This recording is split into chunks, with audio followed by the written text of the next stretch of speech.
અહેમદાબાદ મિત્ર ન્યૂઝમાં આપનું સ્વાગત છે। વિસાવદર વિધાનસભા પેટા ચૂંટણીના પ્રચારના અંતિમ તબક્કામાં આમ આદમી પાર્ટીના ઉમેદવાર ગોપાલ ઇટાલિયાએ વિસ્ફોટક દાવો કર્યો। તેમણે જણાવ્યું કે ભાજપ અને કોંગ્રેસે મળીને તેમને બદનામ કરવાનું ષડયંત્ર રચ્યું। ગોપાલ ઇટાલિયાએ કહ્યું કે ભાજપ અને કોંગ્રેસના આગેવાનોએ મળીને આમ આદમી પાર્ટીના વિસાવદર તાલુકા સંગઠન મંત્રી હરદેવ વિકમાને 2 લાખ રૂપિયા આપ્યા અને ઇટાલિયા વિરુદ્ધ ખોટા આક્ષેપો કરતો વિડીયો બનાવવાનું કહ્યું। આ સમગ્ર ઘટના અંગે ગોપાલ ઇટાલિયાએ સ્ટ્રિંગ ઓપરેશન પણ કર્યું હોવાનો દાવો કર્યો છે। તેમણે કહ્યું કે હરદેવભાઈએ ઈમાનદાર ખેડૂત પરિવારથી આવે છે। જ્યારે તેમને રૂપિયાની ઓફર કરવામાં આવી ત્યારે તેમણે તરત જ પાર્ટી નેતાઓને જાણ કરી અને પછી સંપૂર્ણ રેકોર્ડિંગ કરીને સમગ્ર મામલો જાહેર કર્યો। આ સમગ્ર ઘટનાને કોંગ્રેસે નકારી કાઢી છે। વિસાવદર તાલુકા કોંગ્રેસ પ્રમુખ દર્શન વાડોદરાએ આક્ષેપ કર્યો છે કે આમ આદમી પાર્ટી છેલ્લા 3-4 દિવસથી ધબકતી હારના ભયમાં છે। હવે તેમને લોકોનો સાથ મળતો નથી ત્યારે પોતાના જ કાર્યકરોને દાવપેચમાં ફસાવી નાટકીય સ્ટ્રિંગ ઊભું કરવાનો આ ખેલ છે। તેમણે વધુમાં ઉમેર્યું કે હોટલમાં દરેક પક્ષના આગેવાનો રોકાતા હોય છે। માત્ર હાજરીનો આધાર લઈ આમ આદમી પાર્ટી ખોટી કહાની ઘડી રહી છે।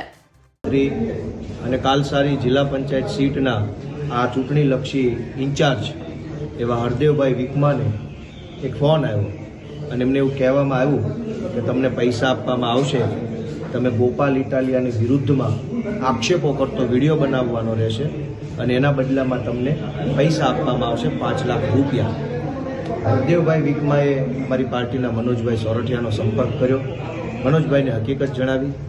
આ દરમિયાન હું ઓફિસે પહોંચ્યો, મને પણ જાણવા મળ્યું। આ દરમિયાન નરેશભાઈ સાવલિયા અને મારા ઘણા કાર્યકર્તાઓ હતા, બધાને જાણવા મળ્યું કે ગોપાલ ઇટાલિયાની વિરુદ્ધમાં અફવા ફેલાવે કે ગોપાલ ભાજપ સાથે મળેલો છે, મિટિંગો કરે છે, આવી અફવા ફેલાવવાના બદલામાં 5 લાખ રૂપિયા આપવાની ઓફર કરી।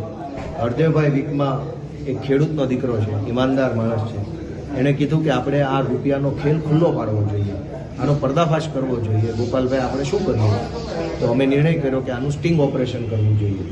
એટલે અમે વિસાવદરમાં વિડીયો કેમેરાવાળા, મોબાઈલ અને વિડીયો કેમેરાવાળા બોલાવ્યા। અમે ત્યાં સૌથી પહેલાં હરદેવભાઈનું રેકોર્ડિંગ ચાલુ કર્યું કે હરદેવભાઈના ખિસ્સામાં કોઈ જગ્યાએ કંઈ છે નહીં। પછી અમે વિડીયોમાં બોલ્યા કે હવે અમે સ્ટિંગ ઓપરેશન કરવા જઈએ છીએ। હરદેવભાઈ પોતાના 2 વ્હીલરમાં ગયા, એની પાછળની કારમાં હું બેઠો। સળંગ રેકોર્ડિંગ, સળંગ, કશું જ ક્યાંય કટકા કર્યા વગર સળંગ રેકોર્ડિંગ કરીને અમે ત્યાં સાયોના ગોલ્ડ હોટલની બહાર કારમાં કેમેરો ચાલુ રાખ્યો। અમે હરદેવભાઈ ઉપર હોટલમાં ગયા, ત્યાં એમને લલિતભાઈ વસોયા, લલિતભાઈ કગતરા, ભરતભાઈ ગીરડિયા, આ સિવાય અજાણ્યા કેટલાક વ્યક્તિ હતા જેને હરદેવભાઈ નથી ઓળખતા। ભાજપના અને કોંગ્રેસના કેટલાક લોકો બેઠા હતા। એમણે હરદેવભાઈને કીધું કે તમને 2 લાખ રૂપિયા આપવામાં આવશે, તમારે ગોપાલ ઇટાલિયા ભાજપ સાથે મળેલો છે આવો વિડીયો બનાવીને આપવાનો રહેશે। હરદેવભાઈએ સ્ટિંગ ઓપરેશનના ભાગ સ્વરૂપે વિડીયો બનાવવાની હા પાડી દીધી, વિડીયો બની ગયો। અને ત્યાર પછી હરદેવભાઈને પૈસા આપવા માટે લલિત વસોયા હોટલમાંથી નીચે આવ્યા। નીચે આવી અને પોતાની કારમાં રહેલા રૂપિયા ઉપર લઈને જાય છે, એ પણ મારા રેકોર્ડિંગમાં આવ્યું। એ રૂપિયા આવી રીતે આમ પોતાના જબ્બામાં અંતાડીને લઈ જાય છે, એ પણ ત્યાં સીસીટીવીમાં આવ્યું। અને ત્યારબાદ હરદેવભાઈ ત્યાંથી હોટલથી નીચે ઉતર્યા સાયોના ગોલ્ડમાંથી, અને અમે કારમાંથી ઉતરી કેમેરા સમક્ષ બધું રેકોર્ડિંગ કરી લીધું। મિત્રો, આ ઘટનામાં ભાજપ અને કોંગ્રેસ બંનેએ ભેગા મળીને રૂપિયાનો ગંદો ખેલ ચાલુ કર્યો છે। કરોડો રૂપિયા આમ આદમી પાર્ટીના કાર્યકર્તા કે બીજા આગેવાનોને તોડફોડ કરવા માટેના છે, પણ આમ જનતાને દેવા માટે કાણી કોડી નથી। આજે આ ભાજપ કોંગ્રેસની મિલીભગતનો ખેલ ખુલ્લો પડી ચૂક્યો છે।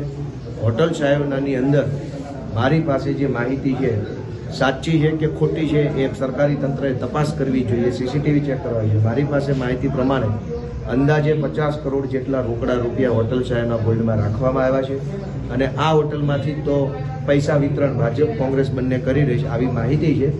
આ માહિતીની ચોકસાઈ ચૂંટણી અધિકારીએ કરવી જોઈએ। મેં લેખિતમાં ફરિયાદ આપી છે, મેં એમને રજૂઆત કરી કે તાત્કાલિક સાયોના ગોલ્ડ હોટલના સીસીટીવી ફૂટેજ લઈ લેવા જોઈએ। આ હોટલ છે એ કદાચ સીસીટીવી નાશ કરી દેશે તો પુરાવાનો નાશ થઈ જાય, તો મેં રિક્વેસ્ટ કરી છે। અમે હરદેવભાઈએ એક લેખિત ફરિયાદ પણ ચૂંટણી અધિકારીને આપી છે, અને અમે આશા રાખીએ છીએ કે તાત્કાલિક 24 કલાકમાં આનું કાર્યવાહી થાય। અહેમદાબાદ મિત્ર ન્યૂઝની યુટ્યુબ ચેનલને સબસ્ક્રાઇબ કરો અને બેલ આઇકોન જરૂરથી દબાવો, જેથી દરેક મહત્ત્વના વિડીયોની નોટિફિકેશન તમને મળતી રહે।